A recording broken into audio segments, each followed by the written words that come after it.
Olá, paz seja convosco. Vamos continuar mais uma aula de Epístolas Gerais. Dessa feita a segunda Epístola de João. Mas para dar início vamos fazer a nossa oração. Senhor nosso Deus, nosso Pai, no nome de Jesus, queremos te pedir, Senhor, graça, sabedoria, discernimento. Nos ajuda, Pai, e também nos dá humildade para que possamos aprender a respeito dessa matéria, desse assunto, da Epístola de João. Abra nossa mente, nosso entendimento e nos faz aprender, Senhor, e praticarmos o que aprendemos. Te pedimos em nome de Jesus. Amém. Bem, a segunda Epístola de João, página 61, no módulo. Essa epístola é como um resumo da primeira. Em poucas palavras, trata os mesmos pontos. Fala da senhora eleita, é elogiada pela educação virtuosa e religiosa de seus filhos. É exortada a permanecer na doutrina de Cristo e perseverar na verdade, e a evitar cuidadosamente os enganos dos falsos mestres. Todavia o apóstolo lhe roga principalmente que pratique o grande mandamento do amor e da caridade cristã. A autoria, o autor não menciona o seu próprio nome, mas apresenta-se como presbítero, que significa ancião, conforme já é de costume, em algumas versões bíblicas. O ancião, desde os tempos do Velho Testamento, eram homens mais velhos, mais experientes e, por consequência, líderes do povo. Êxodo 3,16, 18, 4,29 e etc. Ao escrever seu evangelho e epístola, o apóstolo João já era idoso, na ilha de Patmos, e em Éfeso também. Estando já familiarizado com os escritos do apóstolo, logo reconhecemos os sinais de sua autoria na segunda epístola. Por exemplo, a ênfase sobre os temas verdade, amor, mandamento, permanecer, combater as falsas doutrinas, são temas bem repetidos do apóstolo João. Tudo isso constitui uma marca de João em seu evangelho na primeira epístola e também na segunda. Afinal, os 13 versos da segunda epístola, 8 se encontram quase idênticos à primeira. São livros assim bem parecidos. Os destinatários. É aí que entra o ponto auge da questão da segunda João, Segunda epístola é dirigida a uma senhora eleita e seus filhos. Tal mulher não é identificada pelas escrituras, não dá uma identificação exata. Há quem defenda a tese de que a senhora eleita seja Maria, irmã de Marta, a qual estaria mencionada no versículo 13.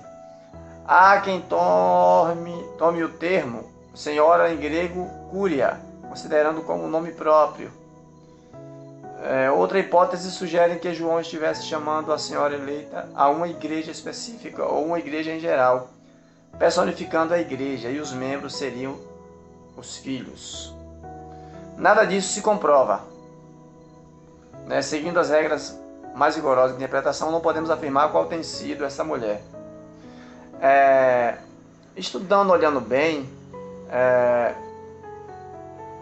dedicar a carta a uma mulher, principalmente naquela época, era complicado. Um discípulo, um ancião, alguém escrever para uma mulher. Isso são só tese. E se a gente for olhar, João fala muito dos filhos, dos irmãos. Ele envolve muito o termo que leva a comunidade, que leva a entender que é a igreja. Por causa da perseguição, tudo indica, ele fez essa metáfora. Acredito eu que ele fez essa. Eu prefiro ficar com essa tese de escrever a irmandade e chamá-la de senhora, não chamando a igreja de Cristo, a igreja que vai ser espiritual, porque ela não pode ser chamada de senhora, porque a igreja é a noiva, ataviada, pura. Então, esse termo senhora na Bíblia você vai ver muito raro você vai ver esse termo senhora na Bíblia se referindo a alguma mulher. E tampouco o nome próprio, o nome senhora. Eu prefiro ficar com a tese de que era sim a comunidade, um povo eleito, senhora eleita. Outras expressões na Bíblia seria serva do Senhor, serva do Deus Altíssimo, mulher virtuosa, mas senhora eleita, dá-se a entender que ele está escrevendo à comunidade cristã, aos irmãos. E ele se refere em algumas vezes, né? Filhinhos. Filhos é um termo que João também usava com os domésticos na fé, com os filhos da fé, com os discípulos, que eram feitos por ele. Era um termo que João usava muito, chamado de filhos e filhinhos, né? Então eu prefiro ficar com essa tese. A data e local, o peso da evidência de João ter escrito todas as 3 epístolas, levando o seu nome, aponta para cerca de 90 depois de Cristo, depois de 1 João ter sido escrito em Éfeso. A data aproximada é 90 depois de Cristo. Foi o último escritor, o último discípulo a morrer e o último também a escrever. Tema e propósito. O livro tem aqui advertência contra falsos mestres. Eu achei muito raso. Eu também criei um tema. Eleitos vivendo no amor e comunhão do Senhor. Claro, tem advertência aos falsos mestres também. Mas não se resume só a isso, né? E o tema, para ele ser completo, teria que ser uma frase: advertência contra os falsos mestres. Devemos permanecer firmes no Senhor. Né? Uma frase que envolva Cristo, cristocêntrico, um tema cristocêntrico. Né? Para não ficar só... Não entrou nesse tema do livro, não entrou. Advertência contra os falsos mestres. Deve-se procurar uma frase completa, né?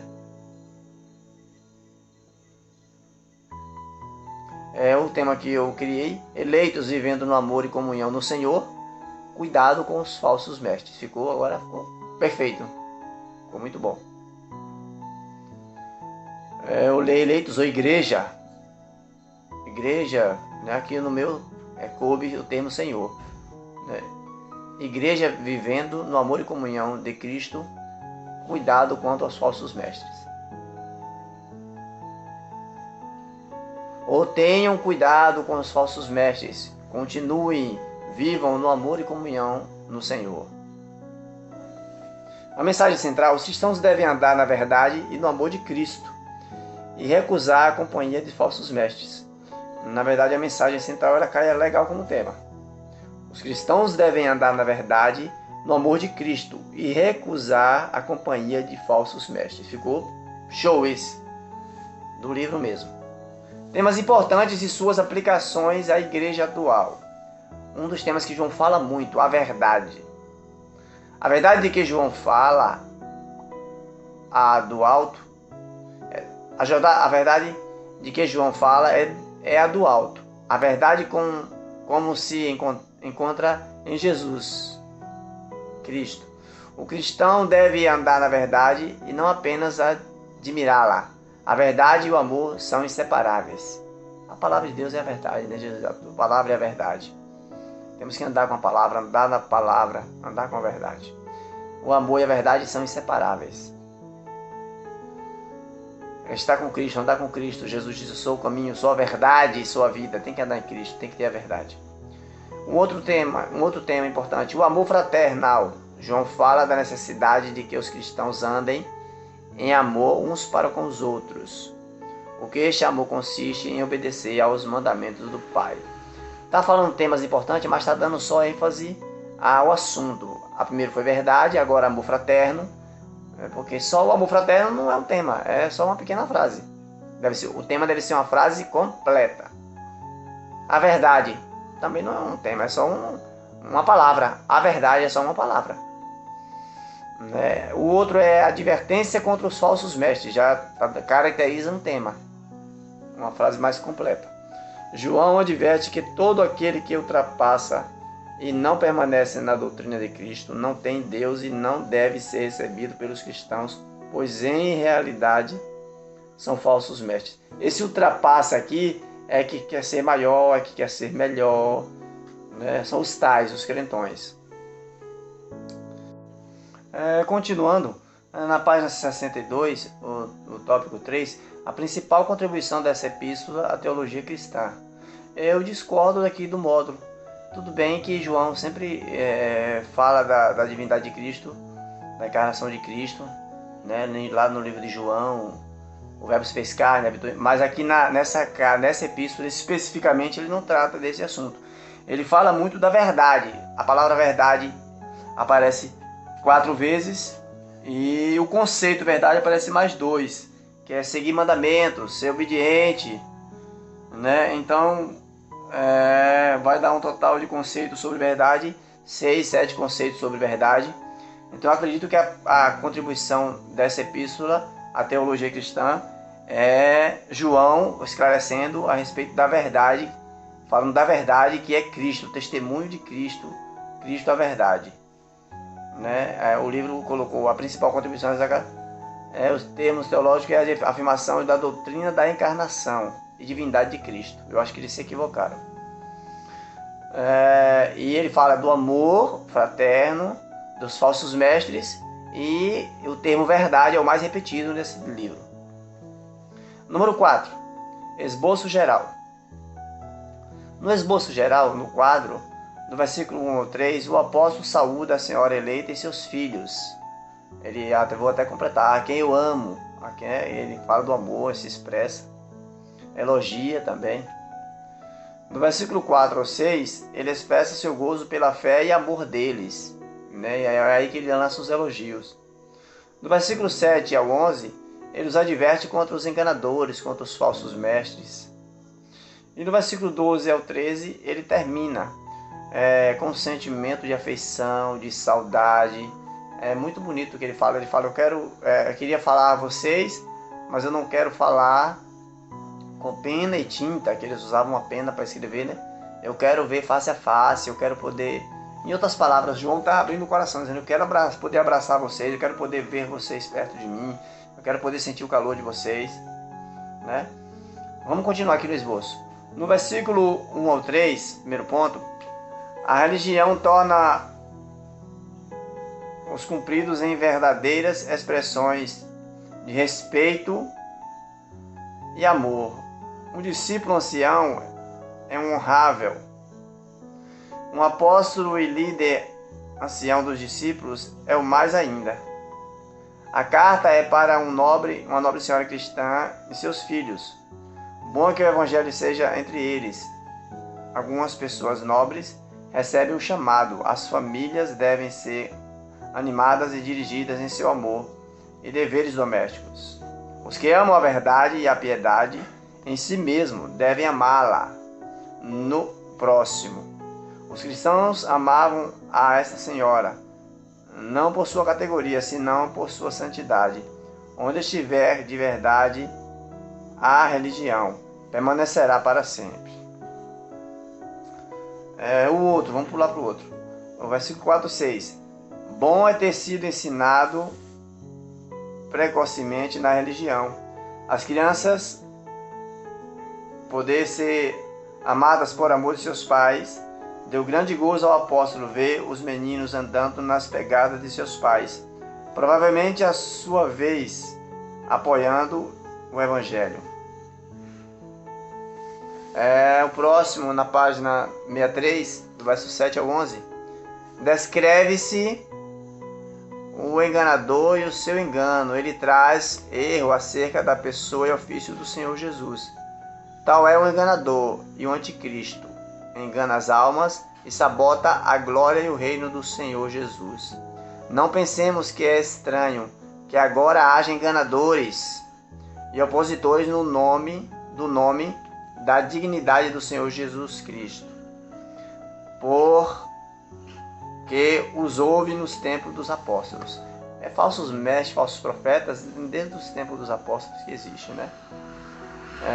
Já estamos chegando ao final. No versículo 12 ao 13, o apóstolo refere muitas coisas a uma reunião pessoal. Pluma e tinta eram médios de fortalecer e consolar o próximo. Porém, vê se é melhor. A comunhão dos santos deve ser mantida por todos os médios e deve levar ao gozo mútuo. Na comunhão com eles, encontramos muitos de nosso gozo presente e esperamos a felicidade para sempre.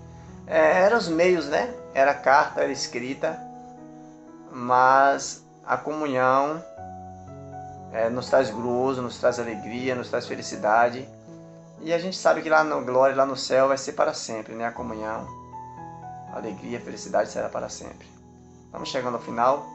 Que Deus em Cristo possa te abençoar de uma forma toda especial. Estude, faça o esboço, né? Vá acompanhando aí pelo módulo, mas faça o seu esboço direitinho. Você pode discordar de alguma coisa, você pode encontrar o que o escritor não encontrou, o que o professor não encontrou.